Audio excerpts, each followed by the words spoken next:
Vegetation consumes a certain amount of water. Plants cannot survive, let alone flourish, without a sizable amount of the precious liquid. Therefore, the question is appropriate. In a world where water is a scarce resource, is vegetation paying its own way? In other words, is vegetation producing its own water? This question has practical implications in hydrologic engineering, watershed and stream restoration, and ecosystem management.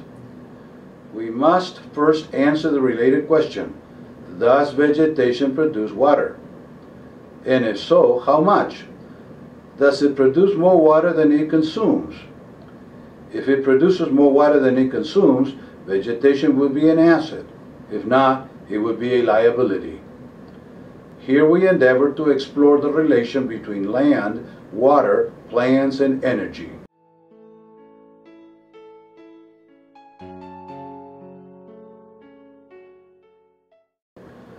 All fresh water comes from precipitation. However, it does not rain the same amount everywhere. Regions like the Sahara Desert are noted for having so little water that hardly anything can live there. Others, like the Amazon rainforest, thrive with life of all kinds, featuring the greatest biodiversity on Earth.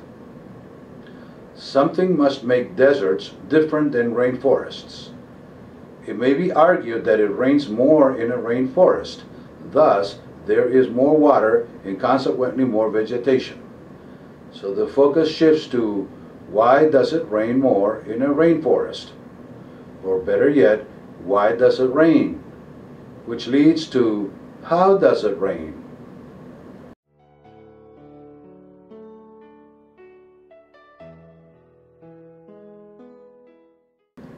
Rain-producing clouds are sustained by moisture accumulation, condensation, and coalescence. All three processes must be present for precipitation to occur in significant quantities. Accumulation means that there has to be a steady source of moisture nearby. Condensation means that moisture has to condense to liquid form.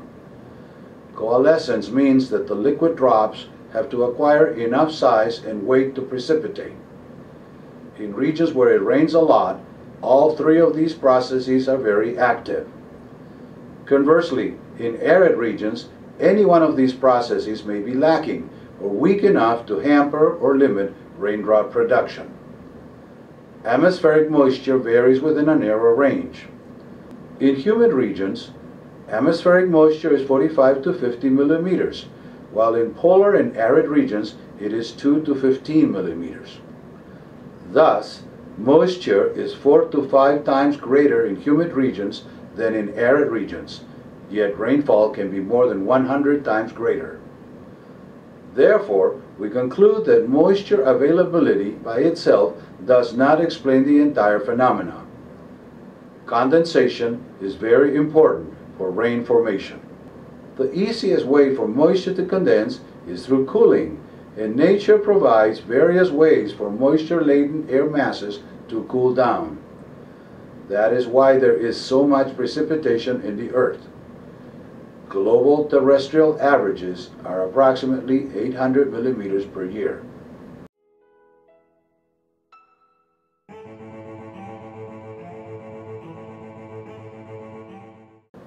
Cooling of air masses is produced by lifting. Atmospheric scientists recognize three mechanisms for the cooling of air masses. 1. Lifting is a result of horizontal convergence. 2. Frontal lifting. And 3. Orographic lifting.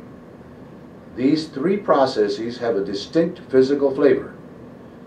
Yet there is a little-known fourth process which is related to the fact that the Earth's surface emits long-wave radiation, or heat. In many instances, this heat is strong enough to produce lifting of the air masses above it, and consequently significant amounts of precipitation. Thus, rain can be produced 1. by convergence, particularly in the proximity of a moisture source. 2. Through frontal action. 3. By air being forced to rise on the windward side of mountains. Or 4. By air being heated from below by long-wave radiation from the Earth's surface. Significantly, humans are unable to alter the course of the first 3 processes.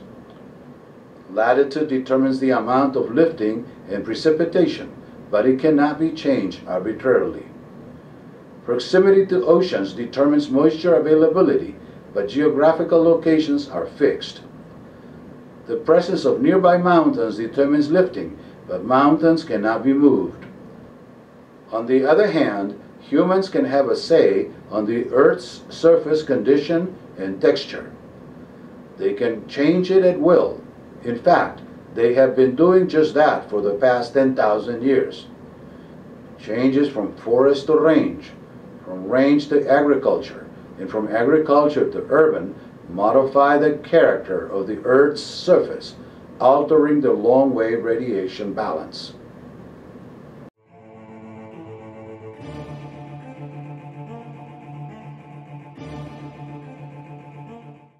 In the present context, the all-important parameter is the little-known albedo, which is the coefficient of reflectivity of a surface. Albedo refers to the property of whiteness, and it varies in the range 0 to 1. A value of 0 represents a black body, absorbing all light and eventually releasing the stored energy by emitting heat. Otherwise, the surface will heat up and burn, and the fact that this has not happened through geologic time must mean that nearly all of the stored energy is being returned to the atmosphere. Typically, the Earth absorbs light energy during daytime and emits heat during nighttime. We mention nearly all because a small percentage, seemingly between 0.1 and 0.3%, is stored in natural vegetation by the process of photosynthesis. It is remarkable that such a small percentage is sufficient to sustain all of the Earth's ecosystems. A value of albedo equal to 1 represents a mirror, that is, an all-reflecting surface. White surfaces, such as freshly fallen snow, have albedos in the range 0.75 to 0.95. The average albedo of the Earth is 0.15 at the surface and 0.34 at the outer levels of the atmosphere. The latter value is due to cloud cover. Clouds can be of much lighter color than the surface. Now here's the dichotomy.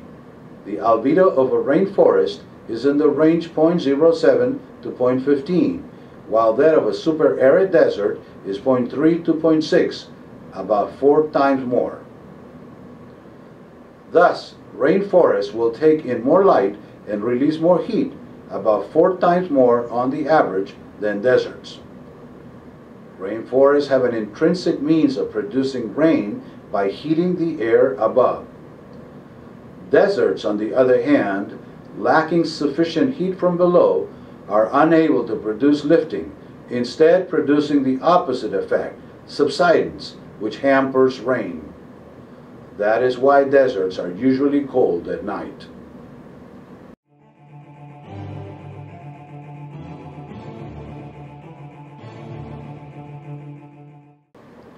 Since surface albedo determines to a large extent the amount of rain, and green vegetation has a comparatively low albedo, it follows that vegetation produces its own rain. Now, we know from experience that a potted plant needs to be watered every so often for it to grow and flourish. However, the potted plant was not put in there by nature. Where it has placed vegetation, nature has done it in a cybernetic, self-sustaining way. An ecosystem following a J-curve would have ceased to exist long ago, like the potted plant would if it is not watered. Instead, natural ecosystems follow a biofeedback process, where the cause and effects replace each other regularly, confounding the physical scientist accustomed to the Cartesian mindset of always X being X and Y being Y. Vegetation brings its own water and pays its own way. The darker green the ecosystem, the more water it produces. Not because the water is there, but because the green is there. Of course, more water means more green, and more green means more water, confirming the non-Cartesian behavior. This explains why a rainforest may have 50 millimeters of atmospheric moisture and yet could produce more than 5,000 millimeters of annual rainfall. To make a point, Cherrapunji in Meghalaya, eastern India, by most accounts the wettest spot on Earth, averages 11,270 millimeters of annual precipitation. On the other end of the climatic spectrum, super-arid regions with about 15 millimeters of precipitable moisture may produce hardly any rain at all. In northern Chile's Atacama Desert, the driest spot on Earth, annual precipitation is about 25 millimeters, and in some mid-desert spots, rain has never been observed or recorded. Thus, the ratio of annual rain to moisture in a superhumid region may be much greater than 100, while a comparable ratio for a super-arid region may be close to 1.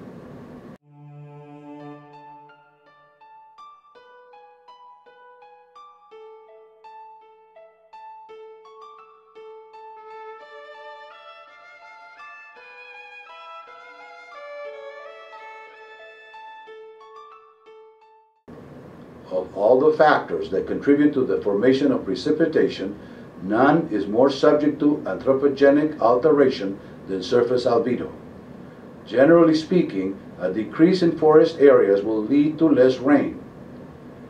Belatedly, we have realized that we may have caused rain decreases by replacing forests for range for agriculture, and agriculture for urban settings.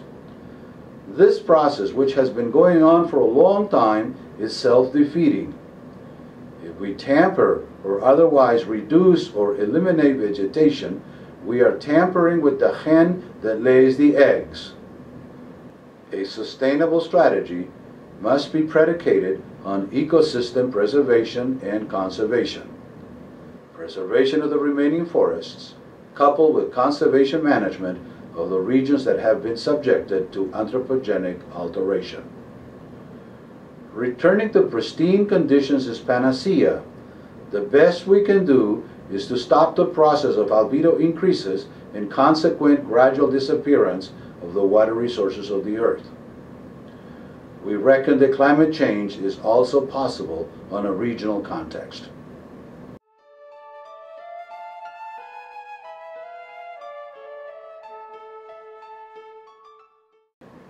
The vegetal and animal kingdoms are equal partners, and they have been so since the beginning of time. Vegetation helps produce the water that we use for drinking and bathing, and all other uses. Vegetation does not compete with animals for the water. If that had been nature's design, the world as we know it would have climbed and fallen prey to a J-curve long time ago. Instead, the cybernetic functioning of the biosphere assures that all components work in unison, complementing each other to assure sustainability. Enlightened societal strategies and public policies must stress preservation and conservation. Otherwise, deserts will take over eventually, and our precious water resources will all but disappear.